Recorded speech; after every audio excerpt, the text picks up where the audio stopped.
우선서 공직 후보자인 본인은 국회가 실시하는 인사청문회에서 양심에 따라 숨김과 보탬이 없이 사실 그대로 말할 것을 맹서합니다. 2022년 5월 2일 공직 후보자 한덕수.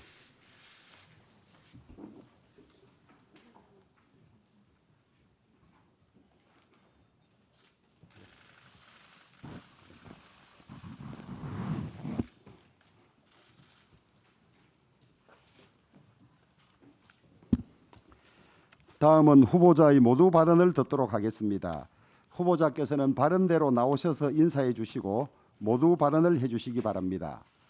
인사청문회법 제7조에 따라서 모두 발언은 10분 이내의 범위로 제한되어 있다는 점을 알려드립니다.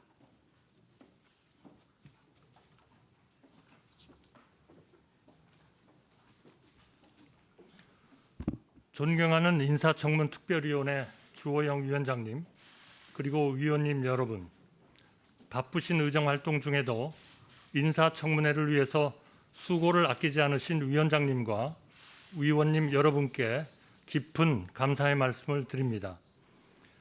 오랜 시간 참고 인내하시며 방역에 참여해 주신 국민 여러분께, 그리고 지금 이 시간에도 코로나 방역 현장에서 최선을 다하고 계신 모든 보건의료인과 공직자들께 깊은 감사를 드립니다. 특히 소상공인과 자영업자 여러분의 희생과 헌신에 위로와 감사의 말씀을 드립니다. 우리 국민 모두가 힘들게 버티고 계시지만 그중에서도 특히 청년들에게 국무총리 후보자 이전에 앞선 세대의 한 사람으로서 고맙고 미안하다는 말씀 꼭 드리고 싶습니다. 취직도 힘들고 내 집 마련도 어려운데 그래도 열심히 최선을 다하고 있다는 것을 우리 모두 잘 알고 있습니다. 그래서 제 어깨가 지금 아주 무겁습니다. 국민과 국회의 준엄한 뜻을 깊이 새기며 위원님들께서 주시는 모든 질의에 성심을 다해 말씀드리겠습니다. 진실되고 겸허한 자세로 더 좋은 청문회가 될 수 있도록 최선을 다하겠다는 약속을 드립니다. 존경하는 위원장님과 위원님 여러분, 지금 인류는 코로나 팬데믹이 가져온 위기로 매우 심각한 상황을 맞고 있습니다. 미국과 중국, 미국과 러시아 패권 경쟁이 격화되면서 국제 정세는 예측 불가능하고 자국 중심주의는 더욱 팽배해지고 있습니다. 우크라이나 전쟁이 장기화되면서 공급망 불안은 커지고 있습니다. 에너지, 원자재, 식량 등을 중심으로 물가 상승 압력도 지속되고 있습니다.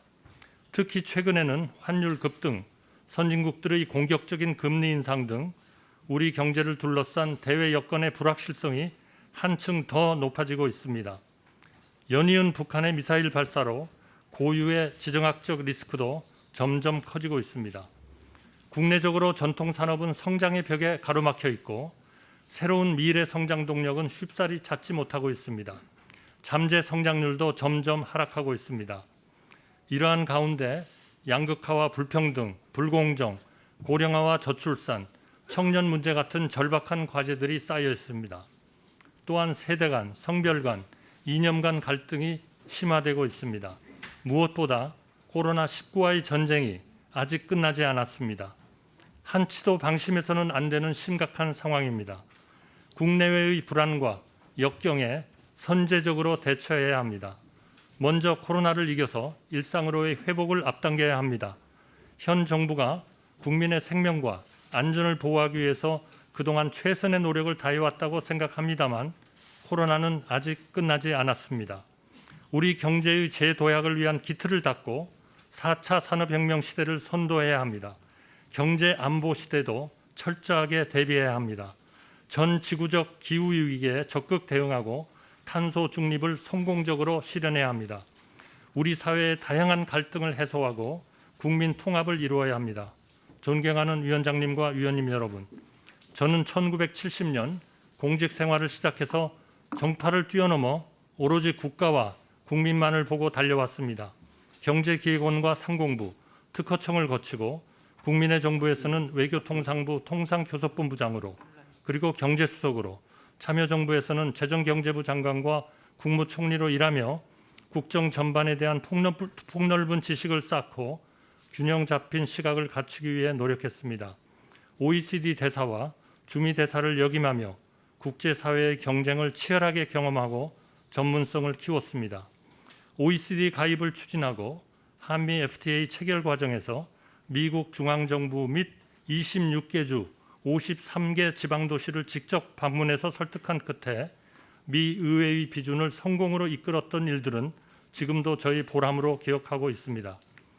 공직과 민간에서 일한 저로서는 일자리 부족, 주거 불안정, 양극화 문제, 과도하고 비합리적인 규제, 국제 정세의 불확실성 등이 국민 여러분과 기업들에게는 생사의 절벽에 선 고통이라는 것을 너무 잘 알고 있습니다.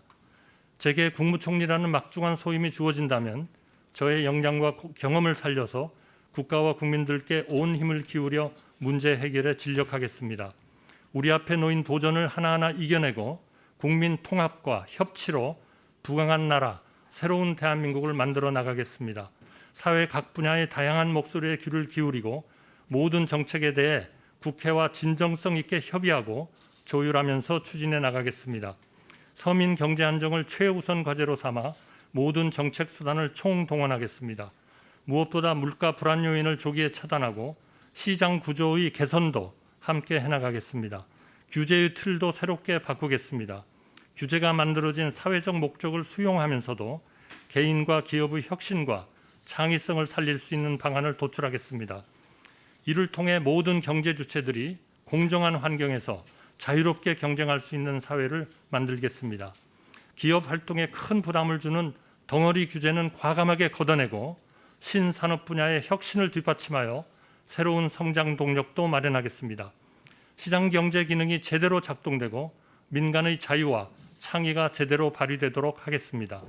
일자리, 교육, 주택, 의료, 연금 등 국민의 행복과 직결되는 과제를 꼼꼼하게 살펴서 사회적 불평등과 양극화 해소의 토대를 마련하겠습니다. 디지털 전환 등 산업구조 변화로 일자리를 잃을 위기에 처한 사회적 약자도 확실하게 보호하겠습니다. 지금부터 새 정부가 해나가야 할 모든 일은 다음 세대를 위해 반드시 하지 않으면 안 되는 일들입니다. 앞선 세대는 물질이 부족하고 정치가 어려웠을지라도 희망만은 부족해 본 적이 없었습니다. 지금 2030 청년 세대의 인생에는 바로 그 희망이 결핍되어 있습니다. 2030의 가슴에 다시 희망을 채워주는 대한민국이 되어야 합니다. 시대의 요구와 국익과 국민의 이익을 위해서 책임을 갖고 내각을 이끌어 나가겠습니다. 윤석열 당선인께서는 국민이 진짜 주인이 되는 새로운 국민의 나라를 만들겠다고 선언하셨습니다. 이제 변화는 시작됐습니다. 우리 국민께서 더 큰 변화를 온몸으로 느낄 수 있도록 저의 온 힘을 기울이겠습니다. 존경하는 위원장님과 위원님 여러분, 존경하는 국민 여러분, 국무총리직 제안을 받고 저는 적지 않은 고뇌가 있었습니다. 더욱이 새 정부의 첫 국무총리이기에 자리의 무게를 감당할 만한 역량이 있는가 하는 스스로에 대한 물음과 걱정이 컸습니다. 부족함이 많은 제가 국회의 동의를 얻어서 국무총리의 막중한 소임이 주어진다면 국민의 눈높이에 맞는 국민을 위한 행정을 펼쳐나가겠다는 약속을 드립니다.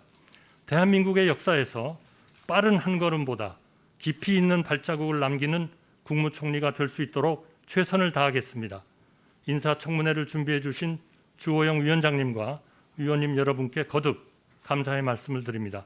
감사합니다. 예, 수고하셨습니다. 자리에 돌아가 앉아 주시기 바랍니다.